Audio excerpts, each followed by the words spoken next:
Hello and welcome to our free Comic Day drive-in edition of Comic Book Action Theater. My name is Rick Crabb, your host. And the reason you're hearing that music in the background, Twilight Time by the Platters, it's because years ago I worked part-time at a local drive-in theater called the Benji's Drive-In. And my boss at the time and owner of the drive-in would play that song to begin the night of movies. He would play it before everything. He'd play it before the trailers. He'd play it before the old school cartoons. He'd play it before the Three Stooges. He would even play it before the national anthem, which was the first thing he would project onto the screen. Basically a cartoon with the national anthem. He would ask people to stand. And I worked in security. And any cars that came in, I would actually have to stop the cars while the national anthem was playing. It's true. If you don't believe me, go to the Benji's Drive-In. A business which, when there's no pandemic, is still in business.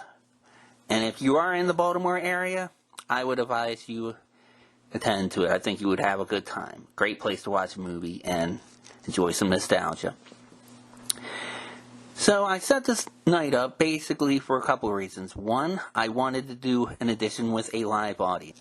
To have the live chat, I hope you are able to take advantage of it. I hope you have a good time with that.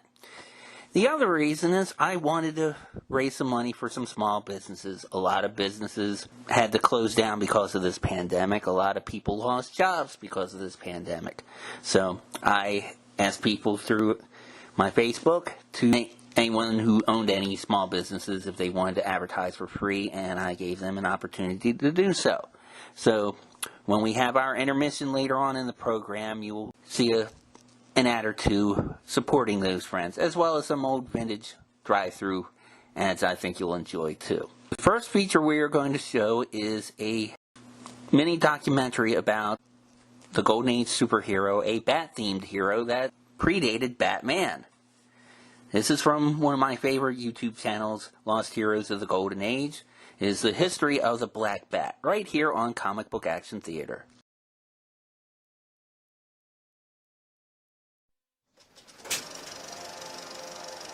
In 1939, two Bat-themed superheroes made their way to the newsstands. One became an icon of American pop culture. The other became a lost hero of the Golden Age.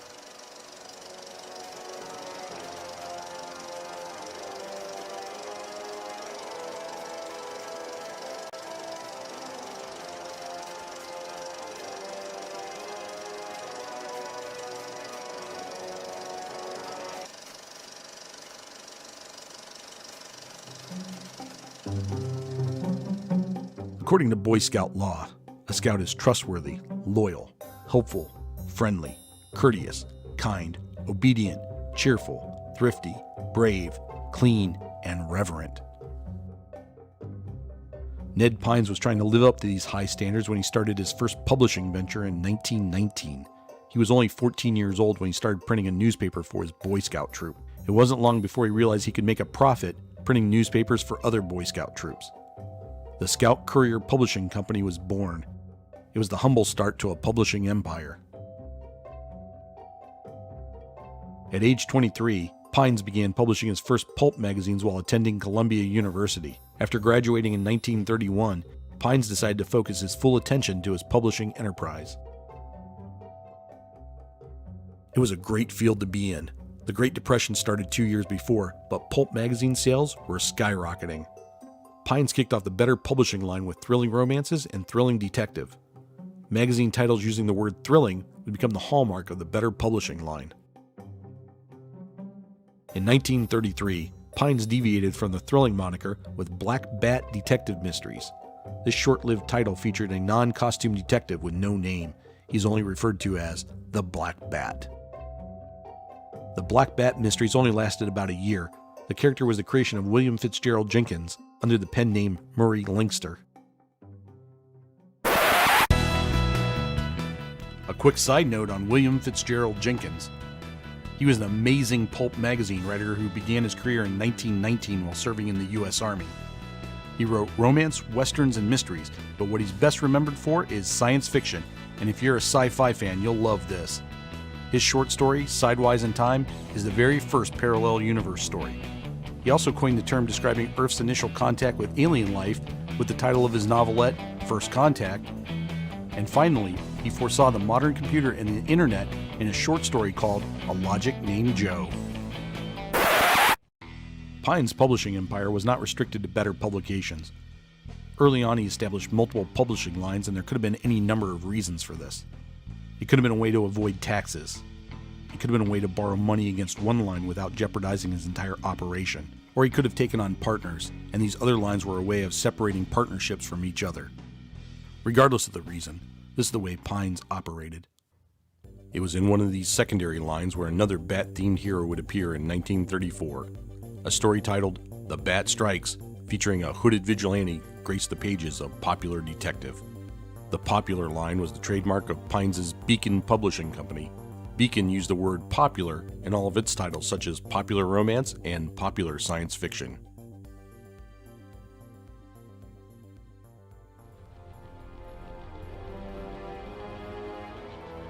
In this story, investigative journalist Dawson Clade is framed for a murder he did not commit. Clade is found guilty and sentenced to the death house. With the help of some sympathetic police officers, his execution is staged. Clade returns to the streets looking for the criminals who set him up. He realizes he can't return as himself and must take on a new identity, one that will strike fear into the hearts of criminals. As he ponders the situation, a bat flies in through an open window. A lantern produces a strange shadow that inspires him to take on a new identity as the Bat. The Bat wore a black hood with a bat logo on it. He carried a gas gun that would leave the bad guys unconscious. He would tie them up and leave them for the police with a bat logo stamped on their forehead. The credited author is C.K.M. Scanlon, but as it turns out, that was a house name used by many writers working under the Pines publishing umbrella. By looking at the plot formula, sentence structure, and vocabulary used, it is generally believed that the author was none other than Zorro creator Johnston McCulley. After his 4-issue run in Popular Detective, a 5th story, Blind as a Bat, was advertised for the March 1935 issue, but it was absent when that issue came off the presses. Quick side note on Batman and the Bat. The Bat came out almost 5 years before Batman. Batman creators Bob Kane and Bill Finger claimed that they were unaware of this character prior to the creation of Batman, but both were known for being avid pulp magazine readers. They did claim that Zorro and the 1928 silent film The Bat was the inspiration for Batman. The writer of the pulp magazine Bat, whether it be Johnston McCulley or someone copying his style, may have been drawing off the same inspirations that influenced Bob Kane and Bill Finger.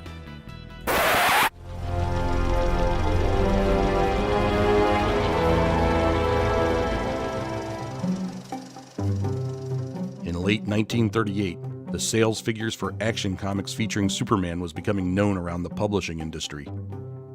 A number of publishers quickly went into action to fulfill the public's hunger for costumed heroes. Pines followed this trend by starting up a comic book line and putting costumed heroes in his pulp magazines. The actual process for the creation of a third Bat-themed hero is lost to time, but my educated guess is that Pines hired a writer to create a superhero called the Black Bat because he already owned the name. The writer chosen was Norman Danberg. Danberg was an established pulp writer who wrote under a number of pen names, including the C.K.M. Scanlon name, which was used by the author of The Bat in 1934 and 35. The origin of the Black Bat was written by Danberg under the pen name G. Wayman Jones.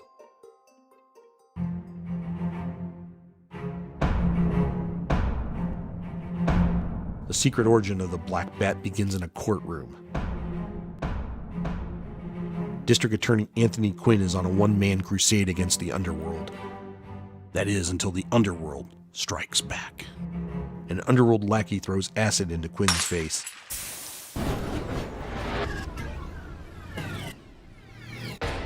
The attack leaves him blind. After his recovery, he goes into seclusion. He begins the long journey of dealing with his blindness. One night, a stranger visits him. Her name is Carol. Her father, a famous scientist, was helped by Quinn when he was the DA. Now, they want to help him by way of a top-secret medical procedure. He agrees to go through with the operation.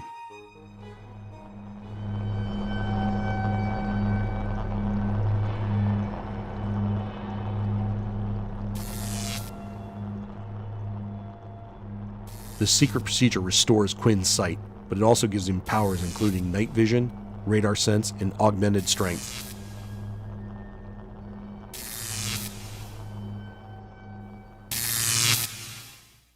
Quinn decides to continue his fight against crime. He puts on a black cowl and a wing-shaped cape and goes into action against the underworld. No criminal is safe from the vengeance of the Black Bat. Black Book Detective magazine wowed readers with the Black Bat's battle against crime. However, a bigger battle was heating up at the newsstands. Batman made his first appearance in Detective Comics issue number 27. Publisher DC National had another hit superhero on their hands. And according to accounts at the time, the Black Bat made his debut only weeks after Batman hit the stands. The two publishers ran to their lawyers. Both sides threatened each other with lawsuits. Detective Comics and Black Book Detective continued to fly off the magazine racks. There was a lot of money at stake, and both sides began to worry. At this time, Jack Schiff was the editor of Black Book Detective. A few years later, he'd be the editor of Batman at DC. He had an intimate insight into the mindset of the two publishers. According to an interview he later gave, Pines was worried because Batman had beaten them to the newsstands. DC was worried because Pines had the 1933 Black Bat title and the 1934 Bat character from Popular Detective. Pines also began claiming that Batman was stealing elements from another Better Publications pulp hero, the Phantom Detective.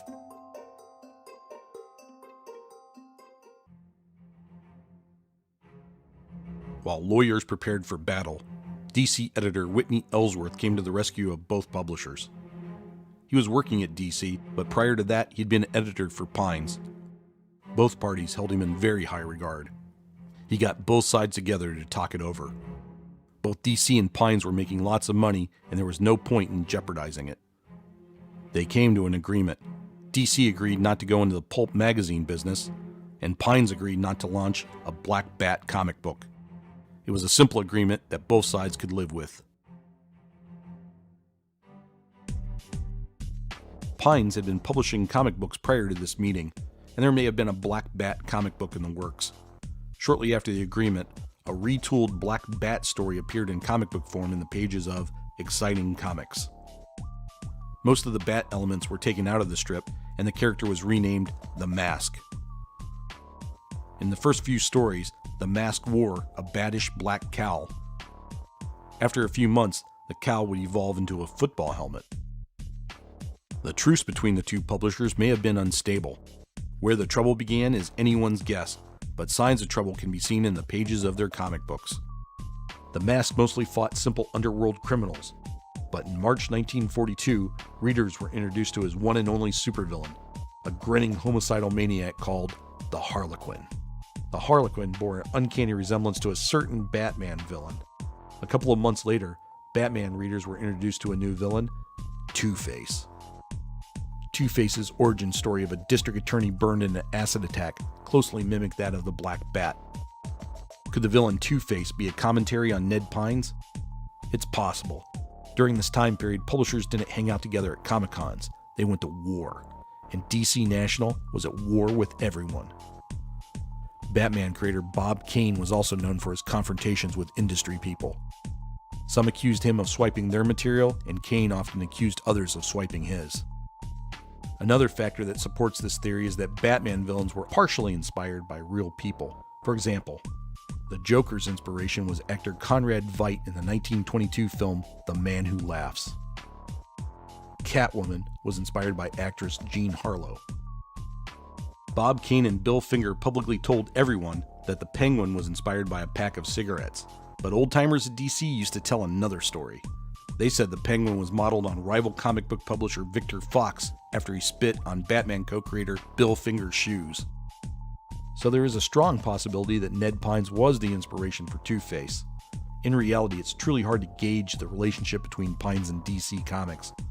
Was it a serious critique on his character, or just a fun jab between friends? It's a mystery lost to time, but a photo from the 1945 DC Christmas party reveals Ned Pines joining in the revelry. One last side note on Batman and the Black Bat. For years, Bob Kane and Bill Finger denied that the Black Bat had any influence on the development of Batman. They even denied the similarity between the Black Bat's origin and that of Two-Face. Long after the Black Bat's run was over, Bill Finger let it out of the bag that they did steal something from that character. Finger had noticed the pen and ink drawings on the interior pages of Black Book Detective. He pointed out to artist Bob Kane that the Black Bat's arm gauntlets looked really neat. Kane agreed and began drawing a similar pattern on Batman's gloves. And that's how Batman got his iconic bat gloves.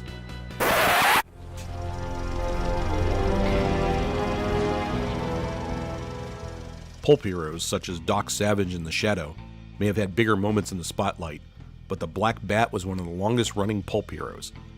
He ran non-stop from 1939 until 1953. Shortly after World War II, the Black Bat was exported to Great Britain, where he gained a modest readership that spread across Europe. In the early 1950s, he was translated to German. This was a time of post-war reconstruction in Germany, and much of the German infrastructure had been destroyed. Reading was one of the few ways to escape these harsh times. The German adventures of Schwartz Fledermaus continued on for 30 more years and over 800 stories. Ned Pine's comic book and pulp magazine lines ceased publications by 1956. His paperback line and remaining publishing ventures continued on until the early 1960s. Pines eventually retired from publishing but stayed busy. He was named chairman of the board for the Eastern Life Insurance Company. This aging Boy Scout continued following his Boy Scout code of ethics. As a philanthropist, he helped many religious and child welfare organizations. He also maintained close ties with his alma mater, Columbia University, until his passing in 1990.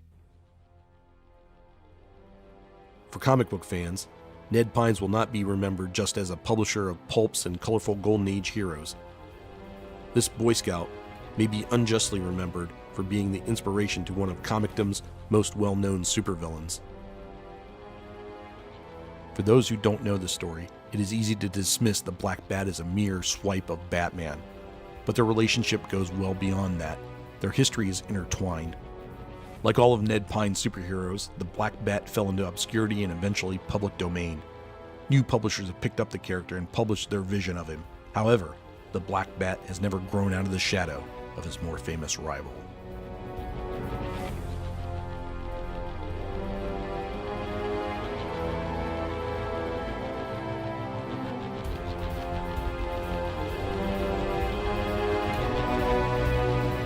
Hi everybody, this is Darren, the producer of Lost Heroes: The Golden Age. Please hit like on the button down below and share this video with all your comic book friends. And oh yes, please feel free to make comments. I'm sort of curious to see how people will react to the superhero reenactments we did. Did you like it? Did you not like it? Let me know. It was something different. And a special thanks goes out to Paul, Chuck, Janet, Scott, and Bryant. And a mega huge thank you goes out to Vince, who played the Black Bat in this video. They volunteered their time, and without them, I could have never made this video. You guys are awesome.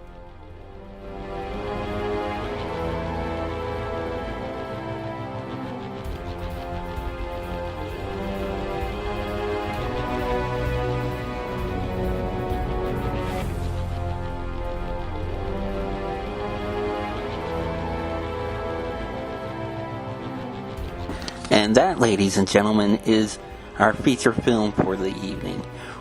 We'll have our intermission first, and then we will proceed to Rise of the Black Bat, right here on Comic Book Action Theater.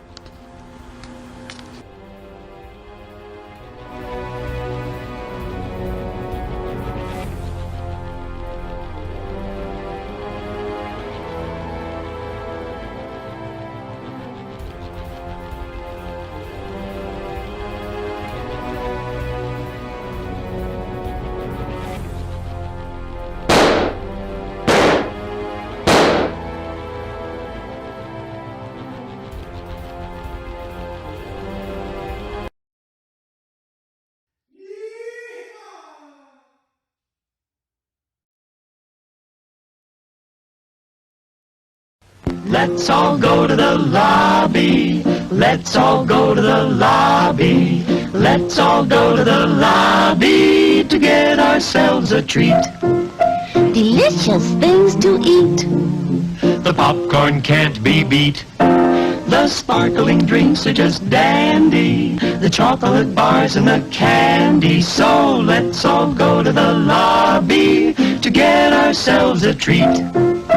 Let's all go to the lobby to get ourselves a treat.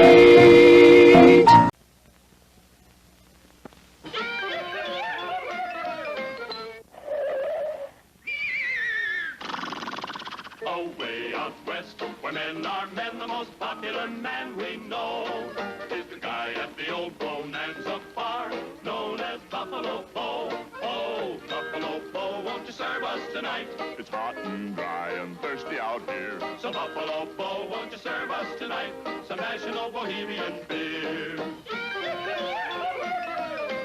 Well, folks all came from miles around just to shake those hands. For Bo's refreshing flavor is always in demand. Oh, Buffalo Bo, won't you serve us tonight? It's hot and dry and thirsty out here. So Buffalo Bo, won't you serve us tonight some National Bohemian beer?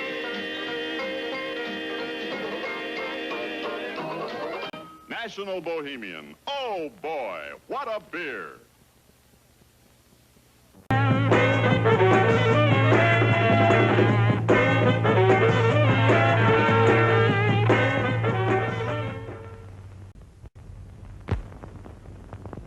There's plenty of time to treat yourself to something good to eat at our refreshment center.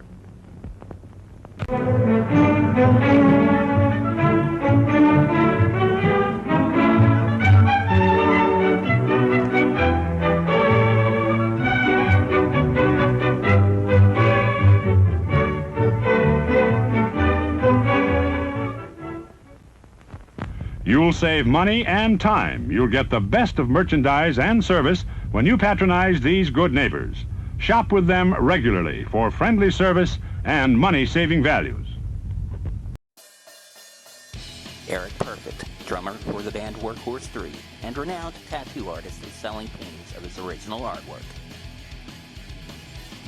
Eric's Instagram account has several designs for you to choose from.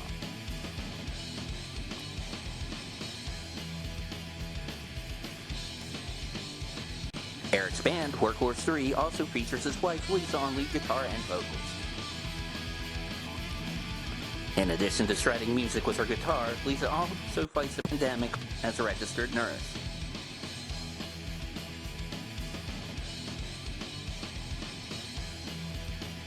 Support small businesses and first responders by ordering Eric's artwork and Workhorse 3's music.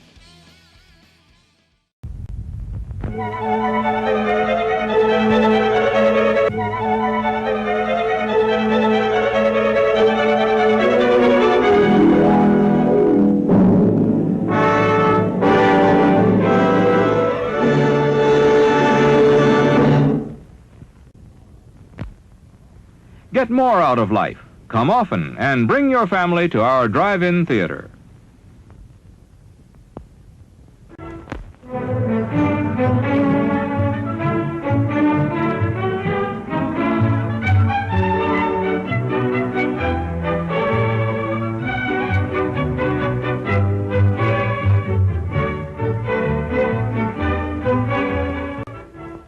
Visit us often and enjoy our screen attractions in the comfort of your own car.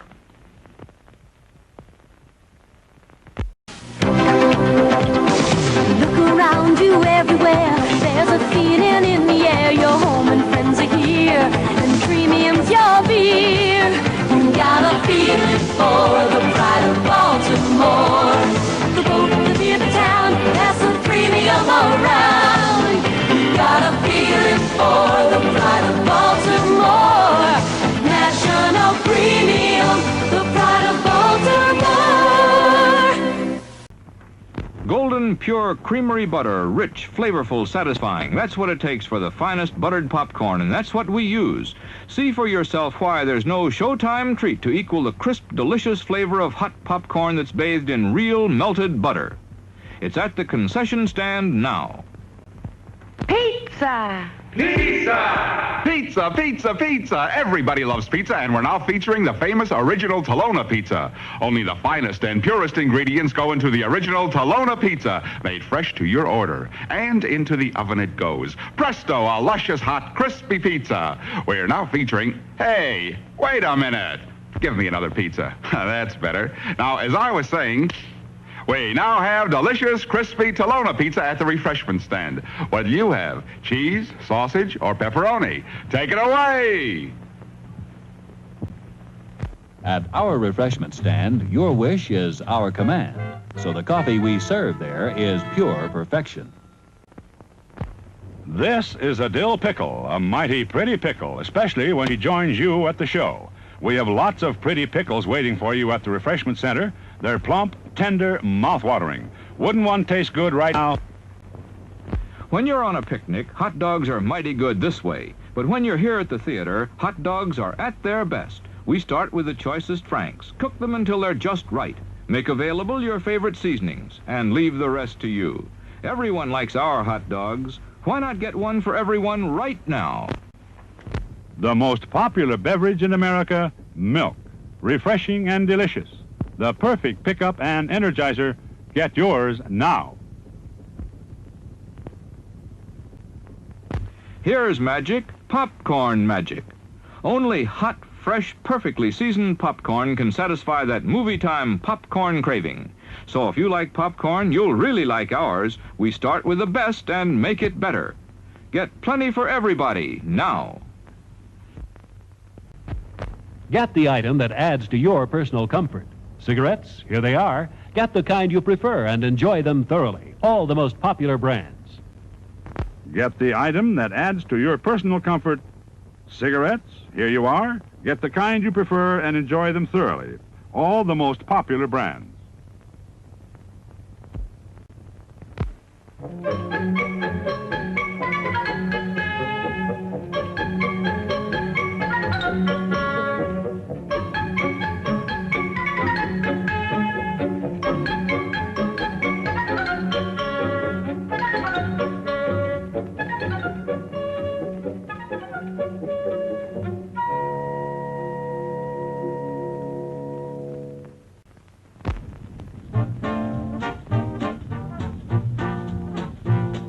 What's to eat?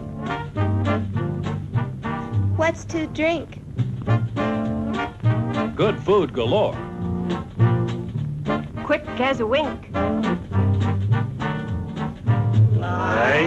Ice cream bars. It's the handy way to enjoy smooth, rich, creamy ice cream. Get some.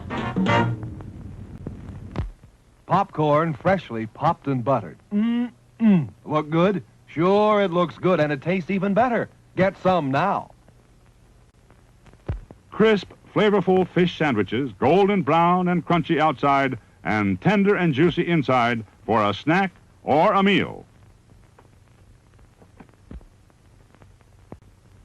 Junior, he's always hungry. As for Sis, she's hungry too. Our barbecue is prepared with just the right amount of heat to keep in the natural juices and hold in that wonderful flavor. Aren't they delicious? Boy, does Junior go for them. And Sis likes them too. So come on, boys and gals. Let's have a barbecue.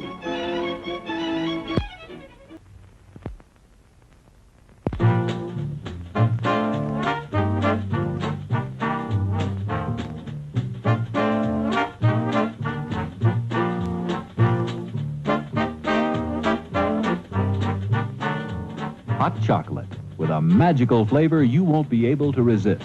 At our refreshment stand now.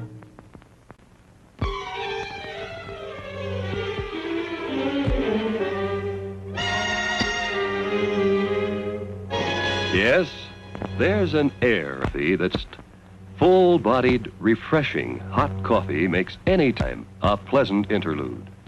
Won't you have some now?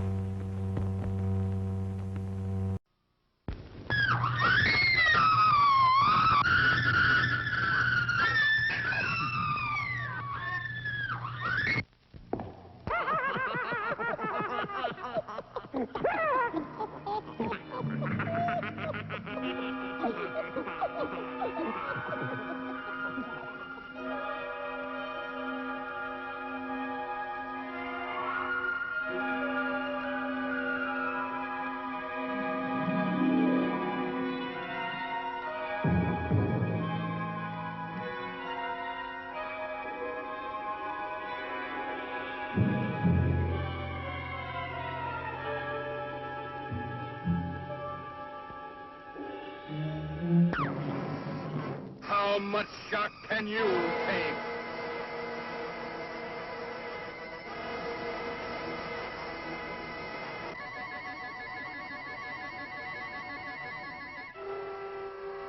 It will haunt you forever.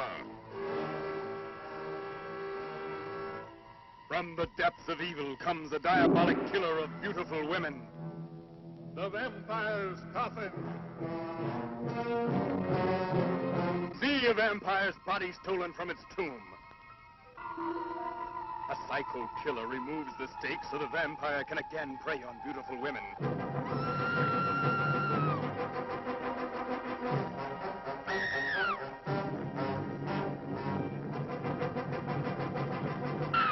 It's in the vampire's coffin.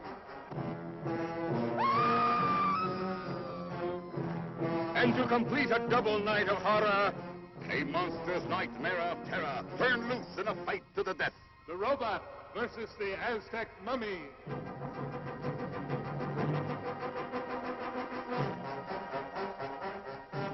They will bring you a night of terror.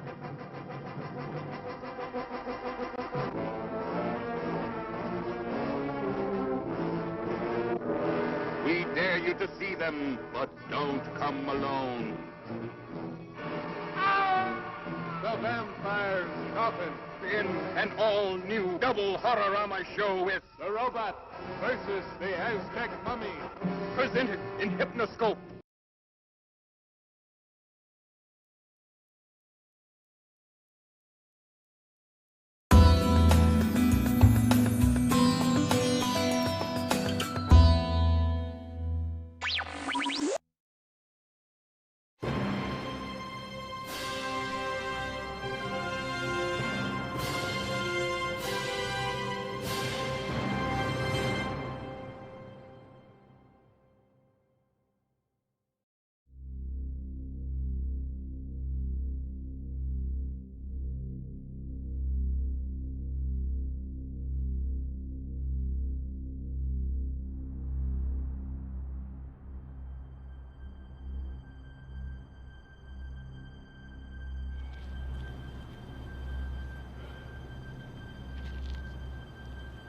Pretty quiet, huh? Yeah. Not much going on. I gotta take a leak. Make it quick. Boss has cameras all over this building. Yeah, I'm just going around the corner. Right. Make it quick. Okay, Mom. Shut up.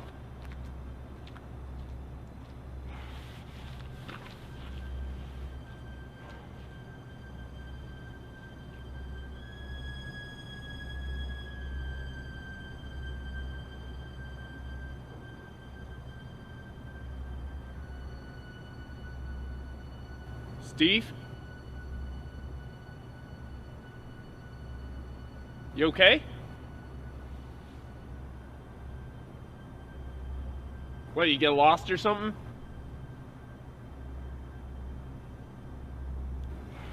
I swear I'm gonna kick your ass if you're messing with me.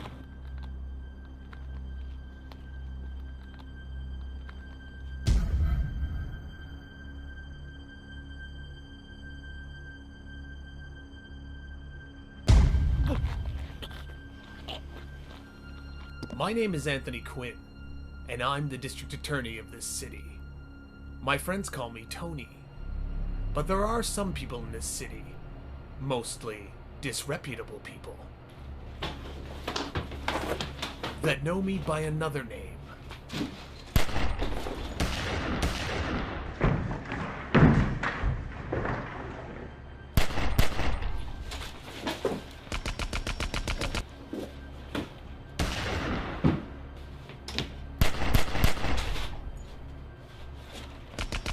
Now you might ask yourself why a well-respected district attorney would find himself in a situation like this.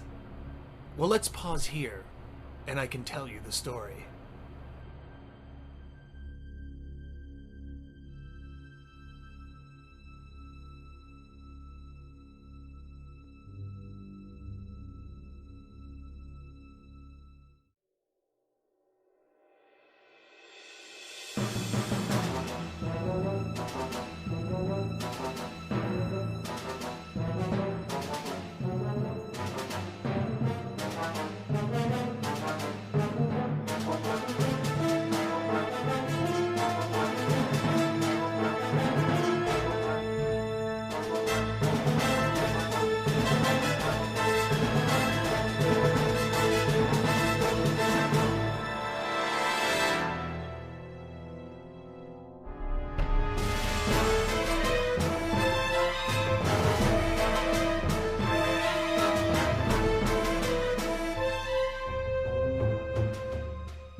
I suppose I should have expected that reaction.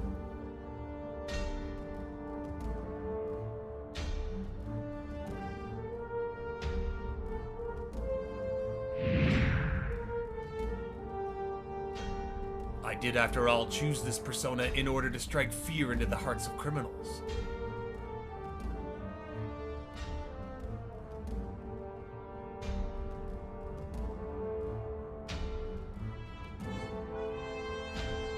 I suppose it should be expected that my appearance would frighten the innocent as well.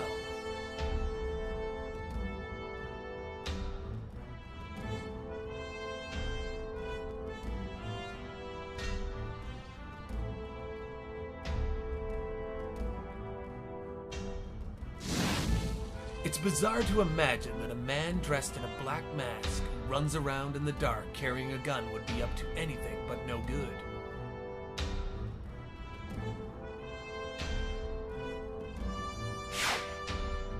But I have my reasons for being here.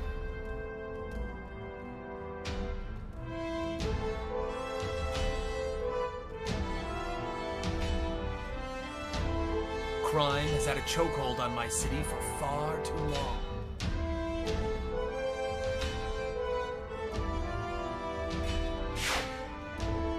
I used to fight crime exclusively with my day job.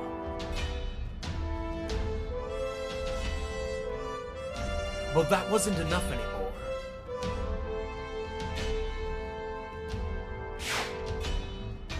I am now the Black Bat.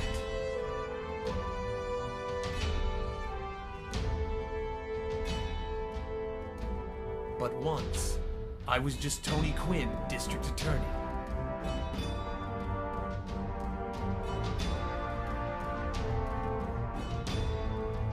Are you serious about having Mr. Snape take the stand?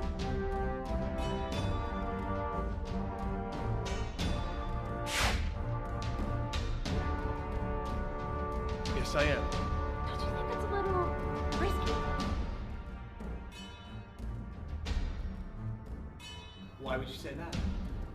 Well, Mr. Snape is a powerful man. I mean, he probably donates as much to charity as he does to the criminal sector.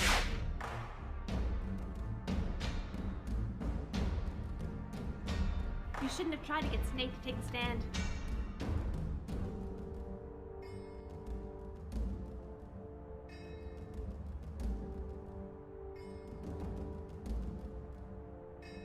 It doesn't seem like it was really that long ago.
Whoa there.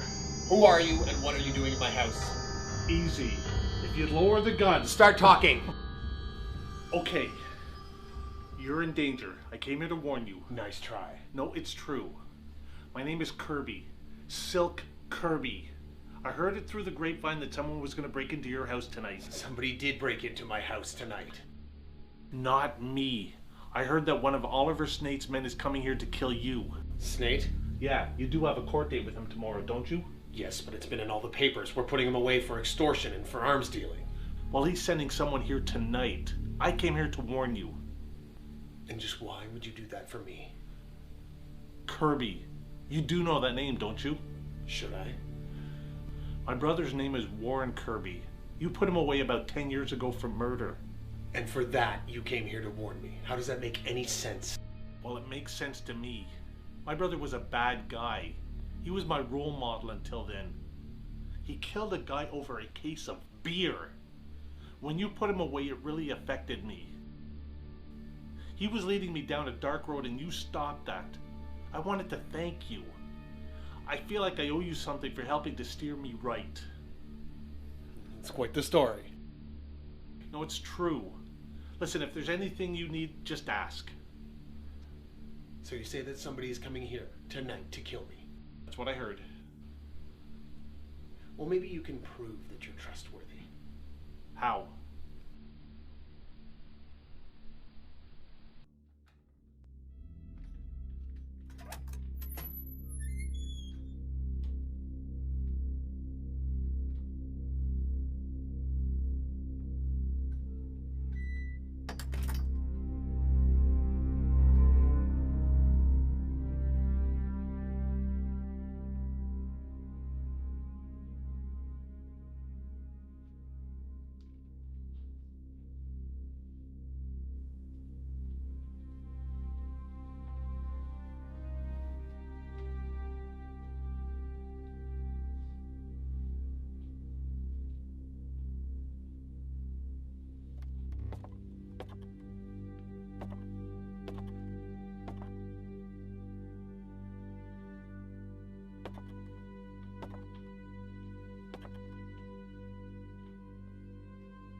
Oliver Snate sends his regards.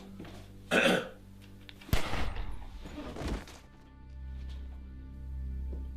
him I said thanks. Did you get him?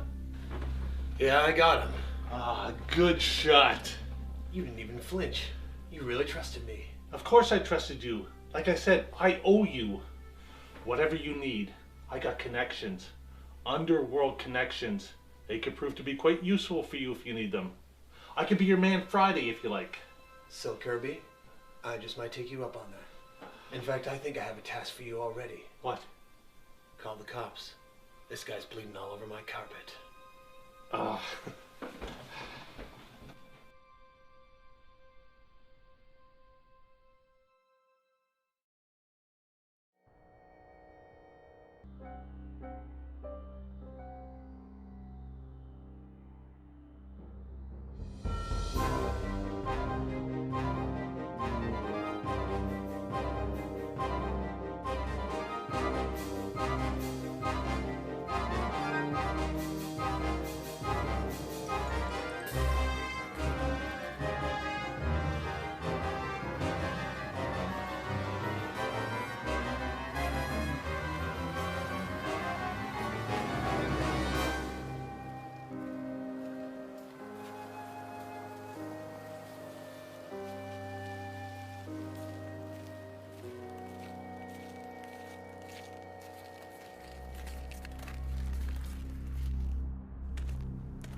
Well, boys, things did not go as planned last night.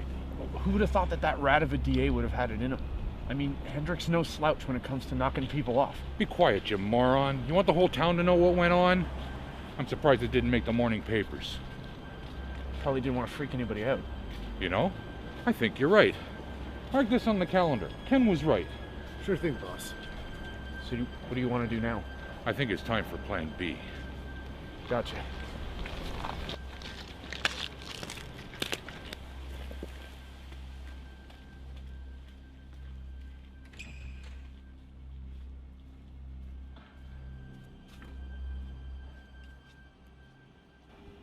Is everything ready? Yes, sir.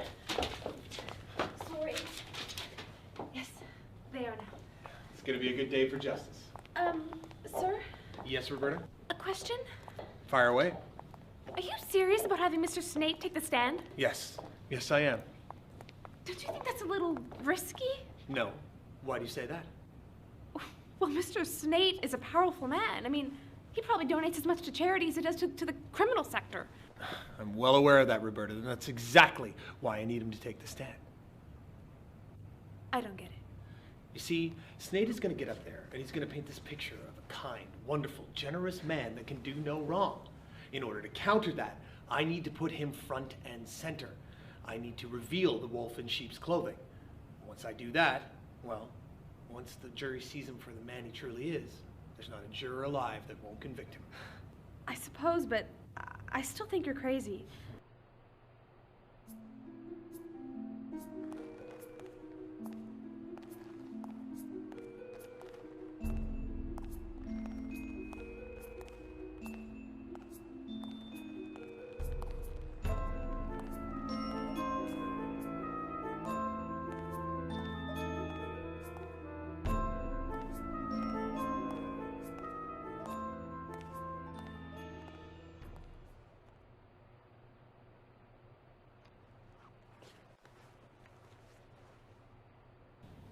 I know. You weren't listening at all, were you? Yes. Yes, I was.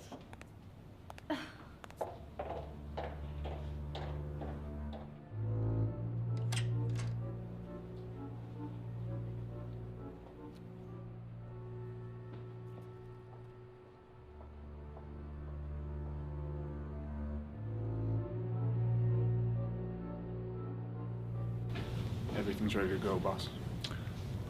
All right, then. Let's get this started. You shouldn't have tried to get Snape to take the stand. I'm sorry, what?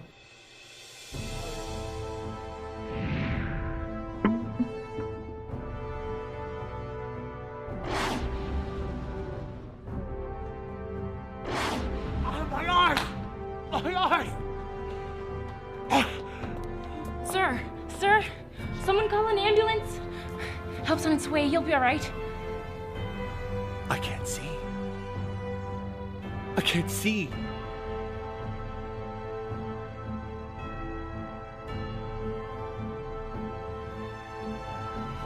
Case closed.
I think he's coming too, Doctor.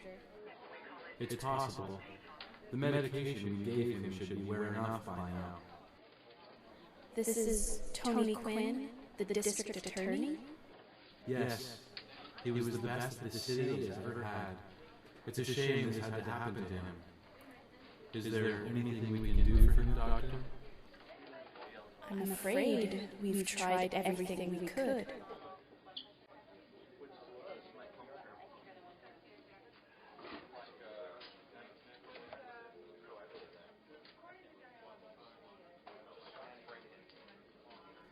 His eyes were too badly damaged by the acid. It burns so deep that it continues to do harm, and there isn't anything we can do to stop it.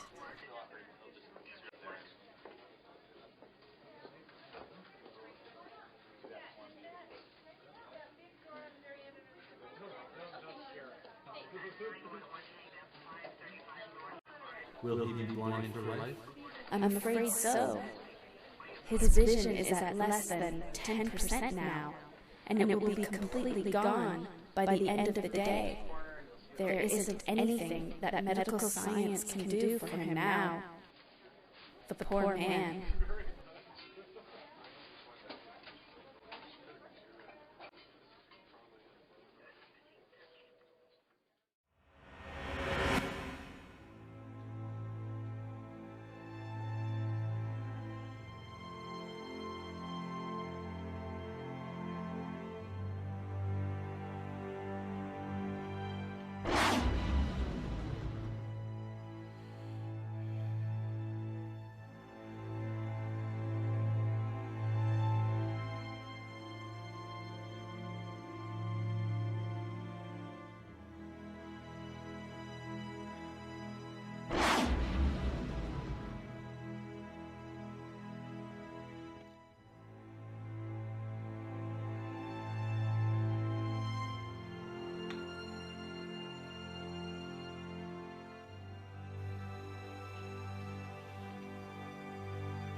Is there anything else I can get you, Mr. Quinn?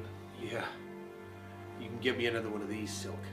And you might as well get one for yourself, too. I'm going to be doing this all night. Are you sure that's a good idea, sir? I don't see why not.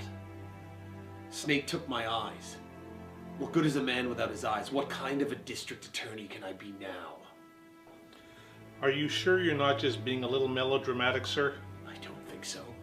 I'm blind, Silk. Blind. I'm as helpless as a baby. With all due respect, Mr. Quinn, you are a damn fine lawman. Some people say you can try a case with your hands tied behind your back and blindfolded. Well, I guess now's the time to prove them right. That's a load of baloney. I don't think it is, sir. You still have a voice. You still have a mind. And as long as you have the will to live, you can still do your job and put people like Oliver Snade away. Justice may be blind, but I know you still believe in it.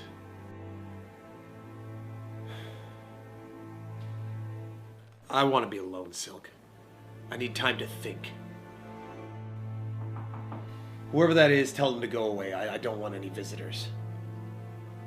Yes, sir.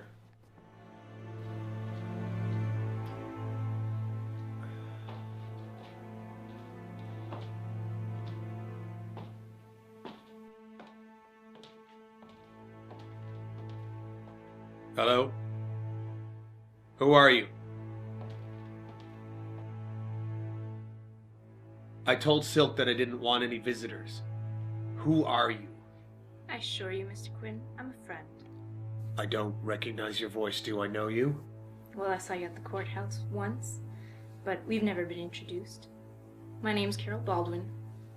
And I have a proposition for you. A proposition? What kind of a proposition? Your eyes. There's nothing that can be done for my eyes, Miss Baldwin. And I've already had enough pep talks for one night. I'm blind. I can't see. I know you can't see me, Mr. Quinn, but I'm sure you can hear me. I want you to listen very carefully. I can help you. I can help you to see later. Now, I know you've been treated by the best doctors in North America. Well, they couldn't do a thing for you. You're wondering, what could this woman possibly offer me that they couldn't? Well, I'll tell you, Mr. I know of a procedure currently being tested in the Orient. If you're willing to undergo this procedure, I'll pay for it. I'll fly you over there myself and pay for the surgery out of my own pocket. And just why exactly would you do that for me? Why would I do that? I'll tell you why. Snape's responsible for the death of my father. I believe with my entire heart, Mr. Quinn, that you're the only man who can put him away for good. Your father? You knew my father. He was a judge. Albert Baldwin. He was killed in an explosion. Car bomb. I was never able to prove it, but I know Snape was responsible. He's slippery. He has a way of letting you know he's guilty without it actually being legally binding. He killed my father. I want him taken down. I want him taken down as much as you do, Miss Baldwin, but there's nothing that I can do about that now. Just take me up on my offer, Mr. Quinn. I can't guarantee you that the procedure will work the way I see it. But have you got to lose? I'm leaving instructions on the table. You need to follow them exactly. If you do, you just might see again. Goodbye, Mr. Quinn.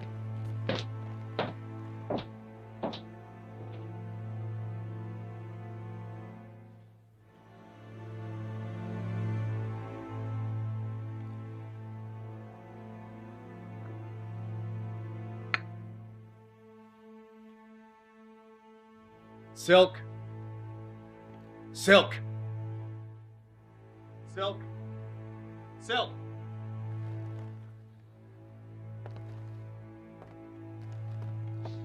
Silk. Yes, Mr. Quinn. There's a piece of paper on that table. I want you to read it to me. And Silk, I need you to call the airport. You're gonna need to book 2 tickets for us. Yes, sir.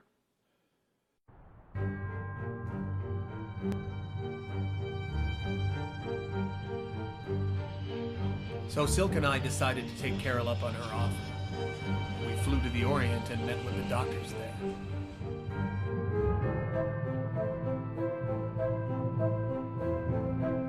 They tried every procedure pretty much known to man.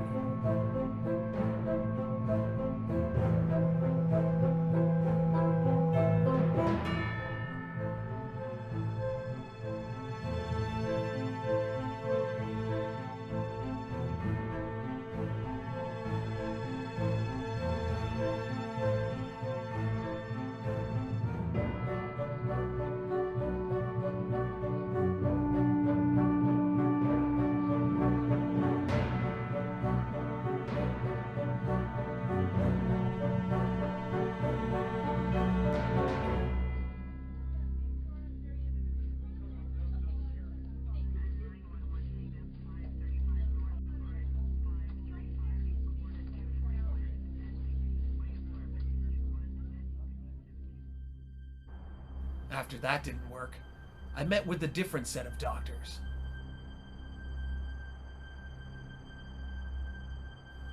And I only call them doctors because I don't know what else to call them.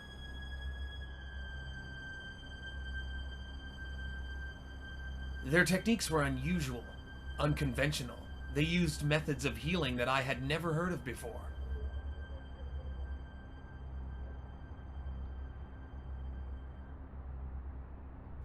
The waiting had to be the worst.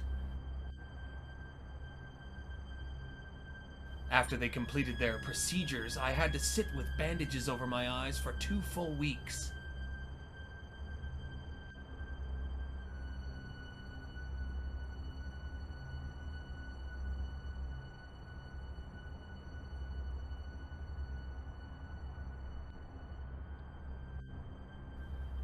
Every minute of those 2 weeks was pure torture.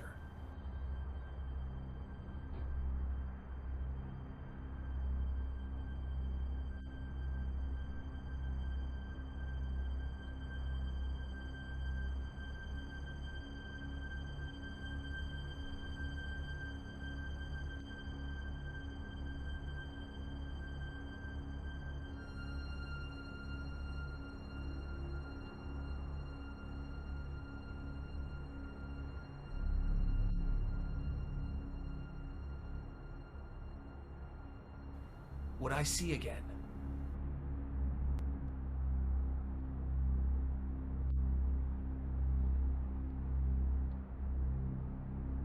Only time would tell.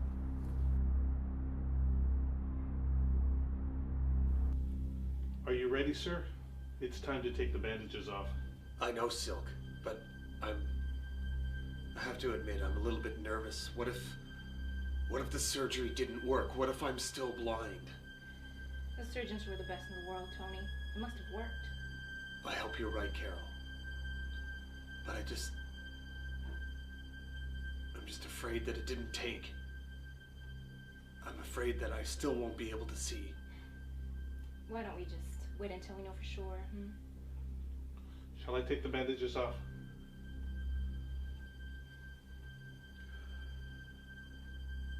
Okay, Silk.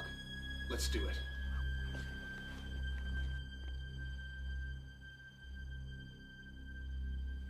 Light. I can see light. That's great. That's a good sign. Anything is better than the darkness that I've been stuck in. Ugh! What's wrong? Bright. It's too bright. Just take a minute. You'll adjust. No! It's still too bright. Something's wrong. Don't panic yet. Silk, could you get the lights? Of course.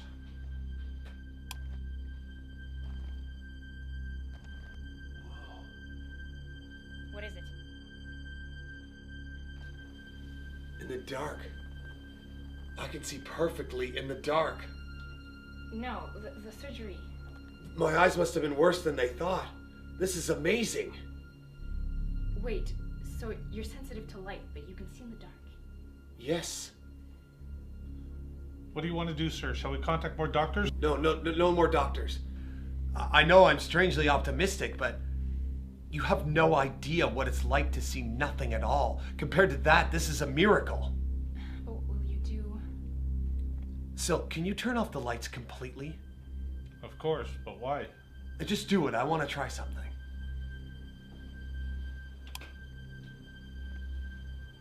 What can the two of you see? Not a damn thing. It's black as pitch. I can see everything. It's as clear as day. You, Silk? Nothing.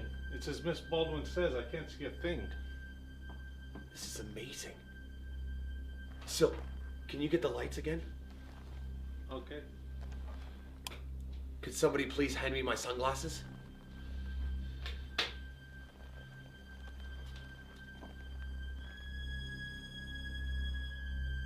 This is amazing. I have perfect night vision.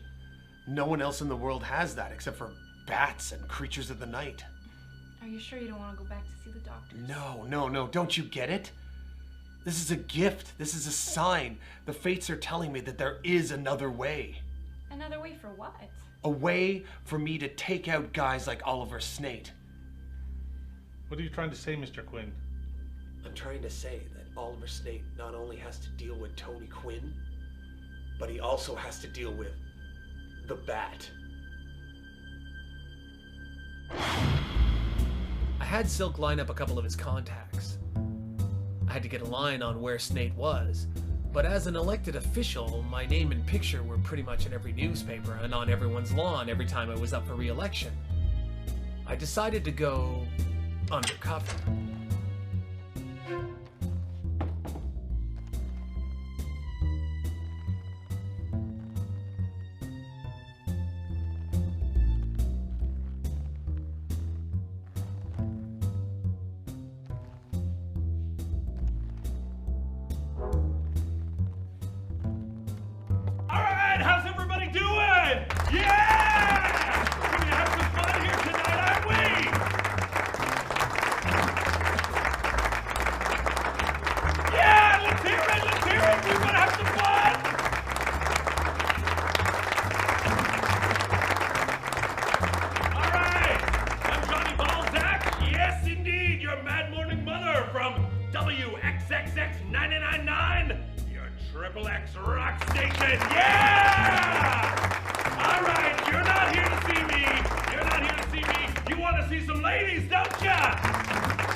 thousands of dollars in prizes, and we'll be judging them by your applause, so let's hear it for the girls!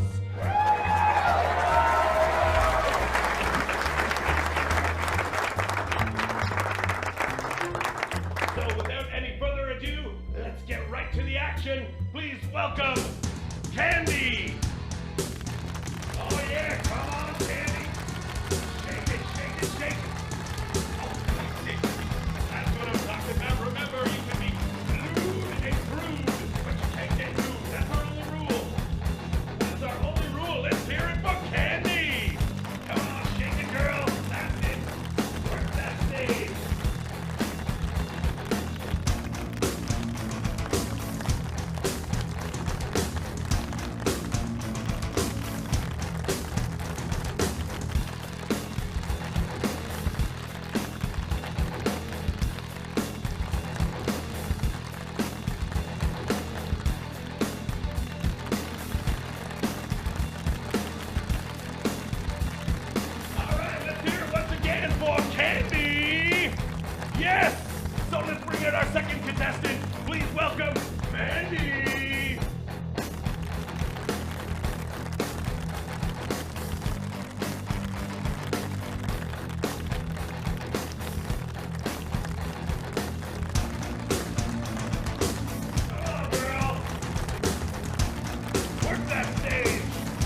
Malone. That's me. Heard you want to make an exchange. Maybe a little of your money for something that I know. Is that right? That's right. So, what do you want to know? Oliver Snate. No, I got nothing to say about Oliver Snate. That's the sort of thing that could get you hurt in a permanent way. How much? No, there's no amount of money that's going to make me rat on Snate. All right, maybe you know somebody that worked with him. Somebody I can meet. Think I'm crazy or something? $1,000. Maybe I am crazy. There's a guy named Steve. He works for Snate. I know he's going to do a drop tonight. Probably guns.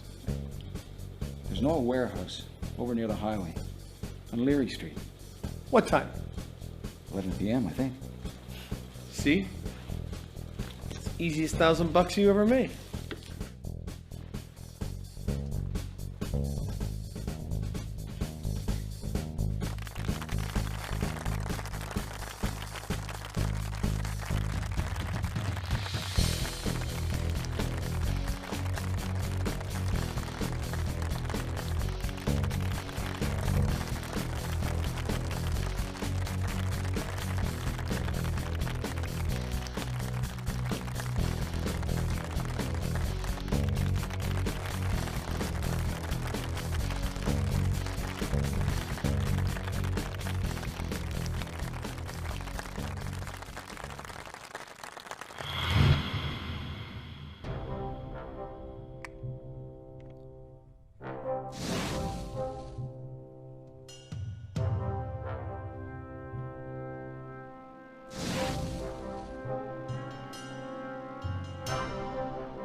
Hey! What? You waiting for someone? Who's asking? Sick.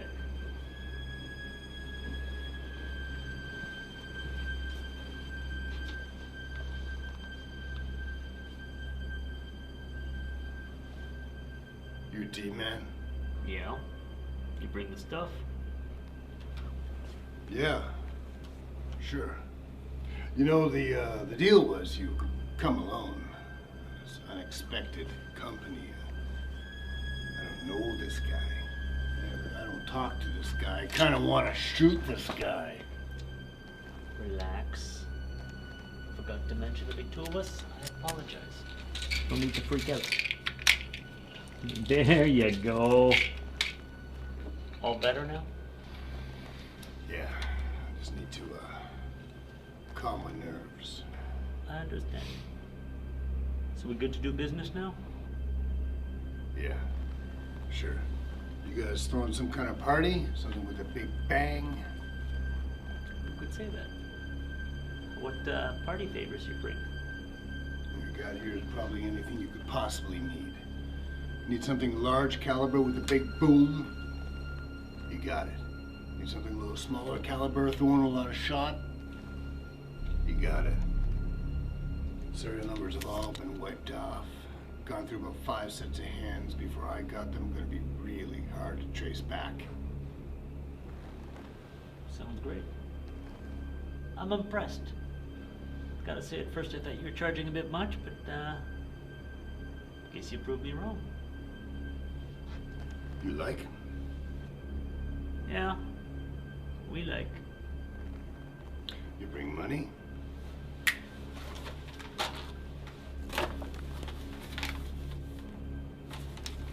You gonna count that? Oh no, I don't count money at the drop. Smart man. Besides, I figure you need the guns more than I need the money.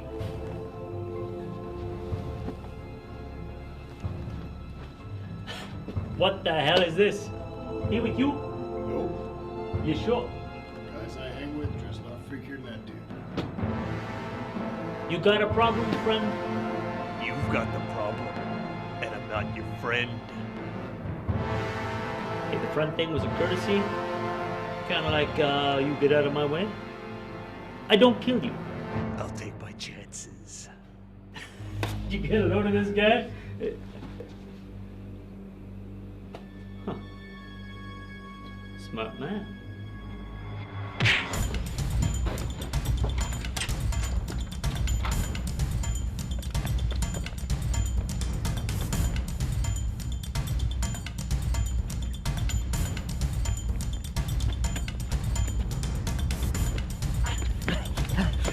You ever seen this guy before? Like where? I don't know! Dude, who the heck is this guy anyways? Some freak from a psycho order, I think. Besides, I think we're close. You think? Stay here for a second. Regroup. Good idea. The hell's that? What are you, nuts? You're gonna alert every cop around. Or worse, that freak again. Oh, the freaks found you for sure. He's got guns as well. Just shut up and shoot him.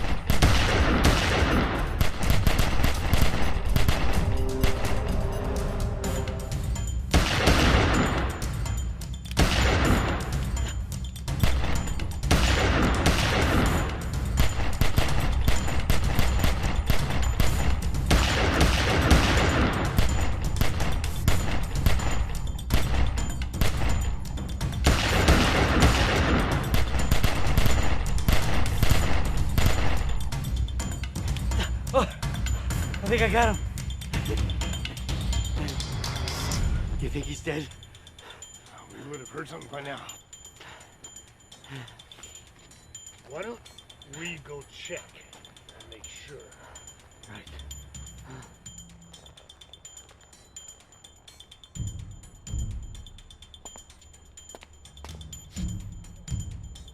I thought you said you got him. I... The hell?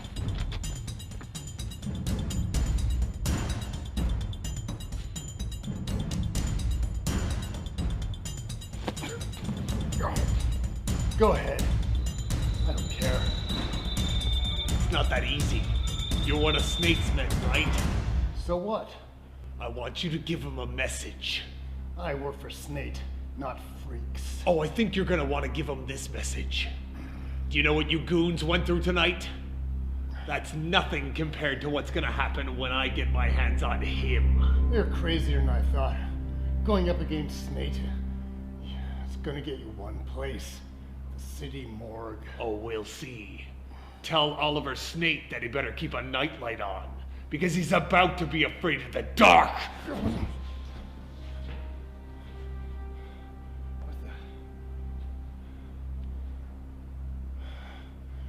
I better go tell boss.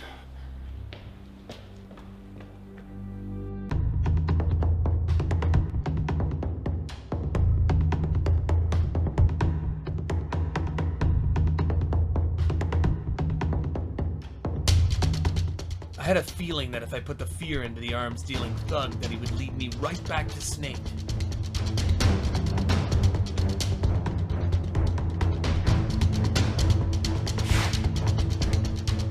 One thing about Snake is he's slippery. He has a real office for what he deems his legitimate businesses. But the location where he keeps his illegal guns and drugs was something I could never crack.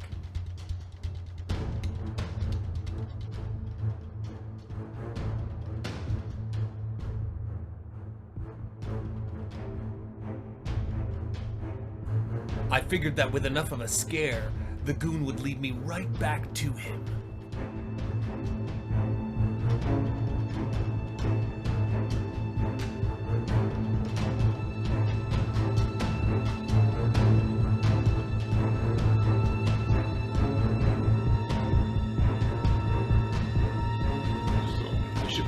Tuesday. You should be able to turn it over by Friday. Jesus, Steve! What the hell's going on? You just about gave me a heart attack. I'm sorry, boss. Steve? Yes, boss. What's got you so spooked? Tonight, this guy. The guy you sold them guns to? No. No.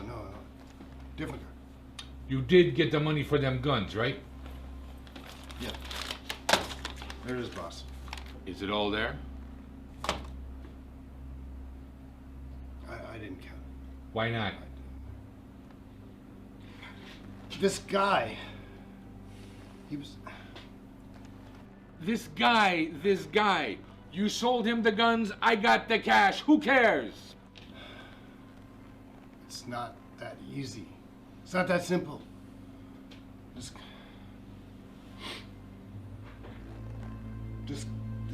He killed the buyer and sent me back here with a message for you.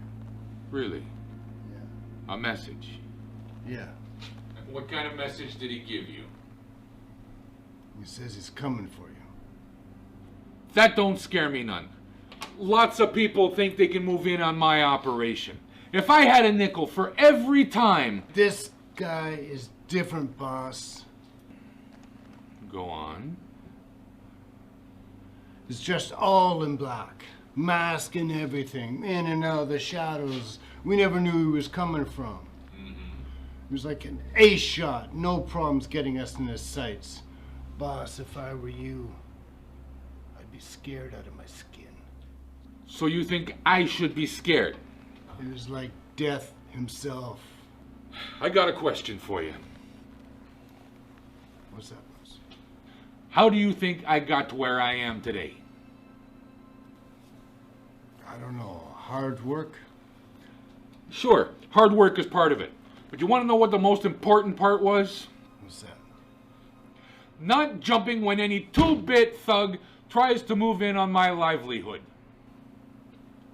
I rule this town with an iron fist.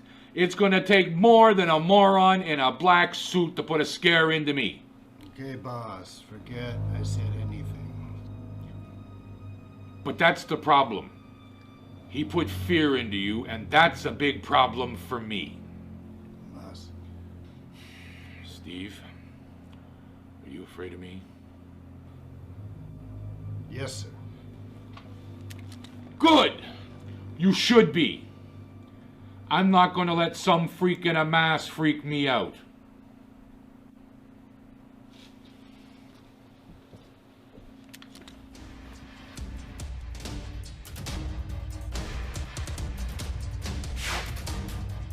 So this leads us back to where we started our story. I had finally made my way to Snape's warehouse. Next step was to find a way in.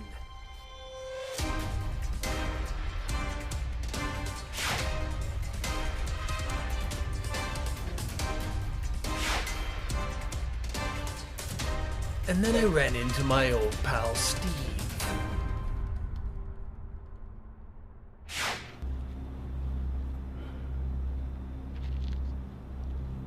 Pretty quiet, huh? Yeah. Not much going on. I gotta take a leak. Make it quick. Boss has cameras all over this building. Yeah, I'm just going around the corner. Right. Make it quick. Okay, Mom. Shut up.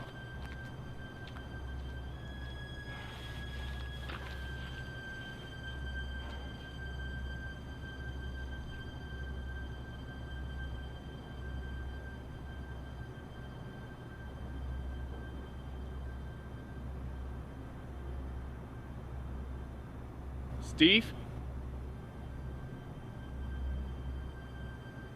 You okay? What, you get lost or something?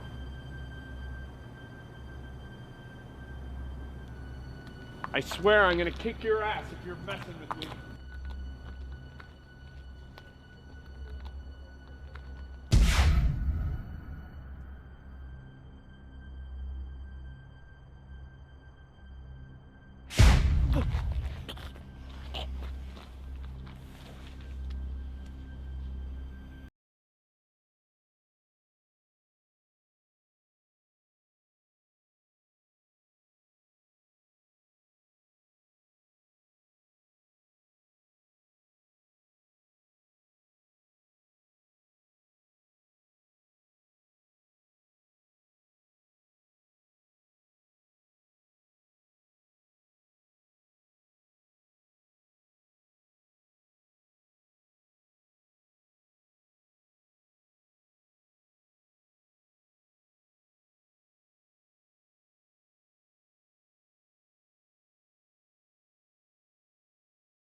Post 17, this is Snape. Do you copy Post 17? Post 17, do you copy?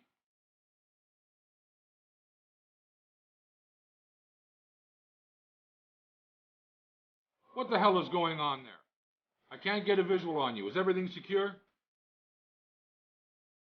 I'm going to need you to come to the northeast side of the building and confirm a visual.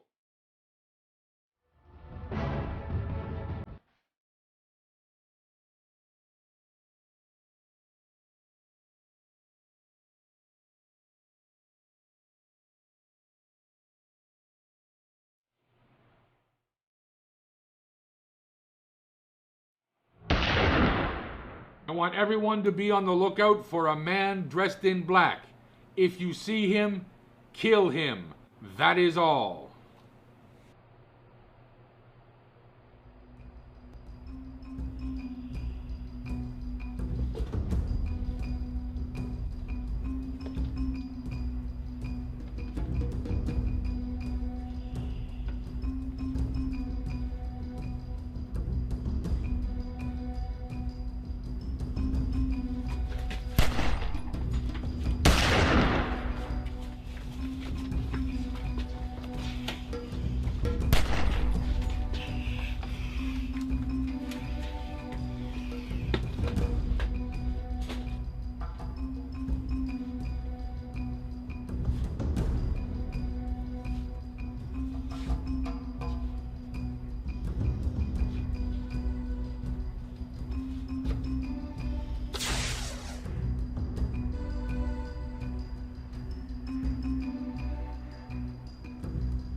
Bravo.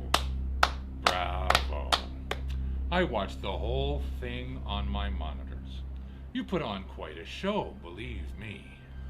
Glad you enjoyed it, scum. Aw, now you've gone and hurt my feelings. I would have thought a guy with your talents would need some extra money. Those clothes don't come cheap, I imagine. Not much for the small talk, huh? Like I told Steve, he only needs to be afraid of me. Do you believe that you and your entire crew are on the same page? If they know what's good for them, they are. Are you sure about that? Hey, what's going on here? I'm in charge!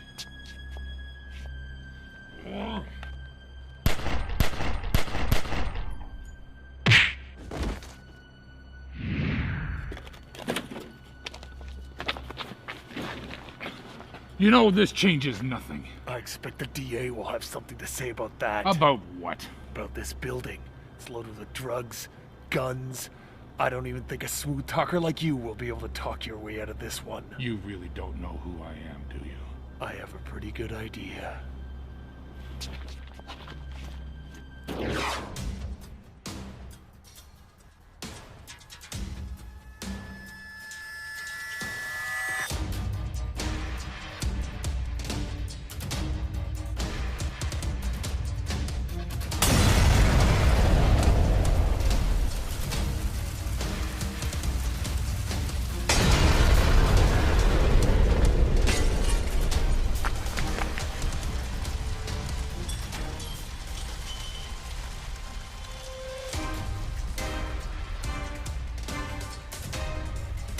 Snate was put away for good after that.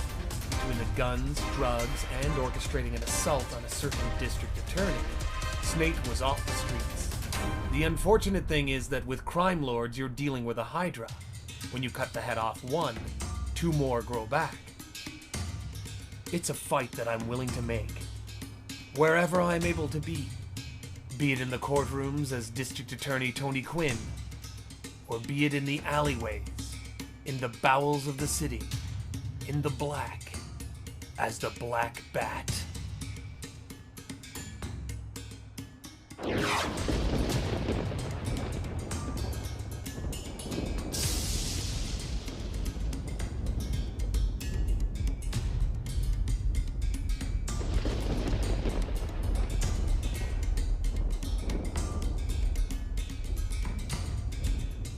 More reports of the Black Bat picking out potential pretenders to the crime throne of Oliver Snate. More news at 11 p.m.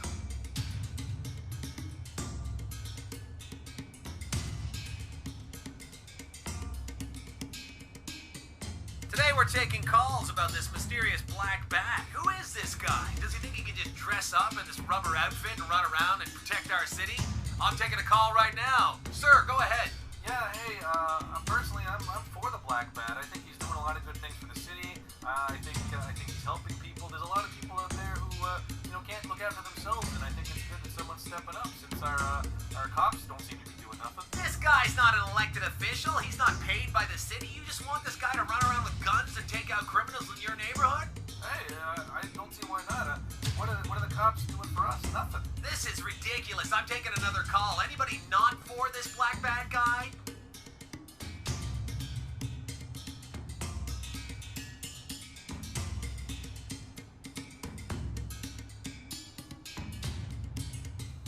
The criminals were found tied up in front of police headquarters, reportedly with a note left by the mysterious Black Bat. One thing seems certain: this masked vigilante means business.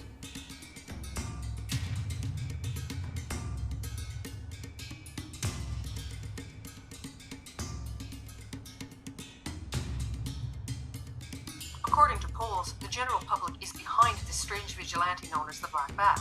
His methods may be unorthodox, but he has the support of the populace of our town. Who is the Black Bat? Nobody knows.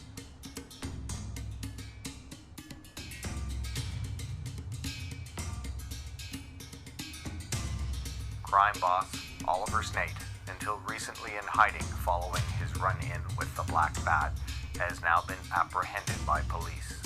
Rumors are flying that Snate was handed to police by the Black Bat himself.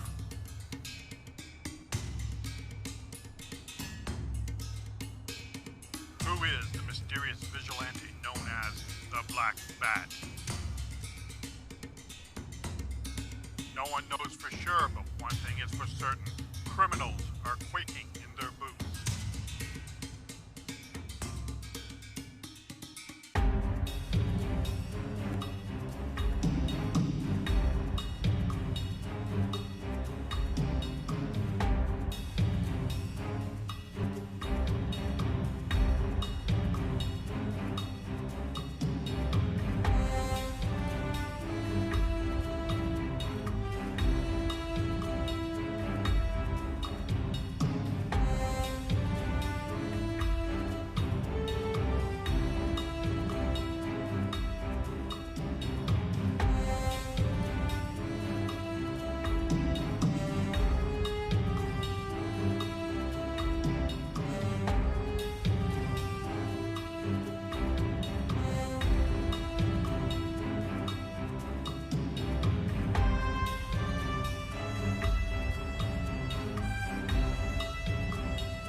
Okay, folks, this would be the point of the night at Benzie's Drive-In when my former boss would talk over the ending credits like he did with every movie. He did it with whichever was the first movie, the middle feature, or even the final feature.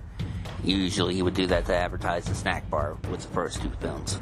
But anyway, what he would also do is he would ask customers to show some applause by flashing their headlights on and off. He didn't want anybody using any horns, but he told people to flash the headlights as an alternative.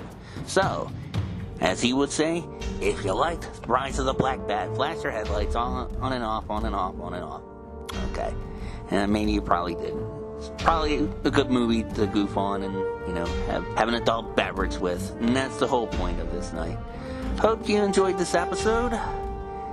Next week, we're going to go have an episode I'm looking forward to doing, actually. It's a radio show for, of all superheroes, the Sorcerer Supreme, Doctor Strange. That's right.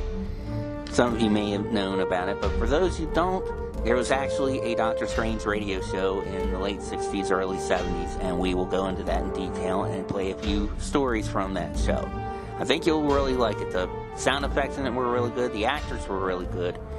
And it was from a college station in New York. It sounded like they had another comic book show with it. It wasn't a radio show like Doctor Strange, but it was more of a talk show about comic books at the time. I wish that show was released somewhere on the internet. If I can get a hold of it, I will. When I actually bought copies of this show, they had a couple parts of the other radio show at the very beginning, so I'll play a little bit of that in the episode too. I think you'll like that. Anyway, thanks for joining us, and hope to see you soon.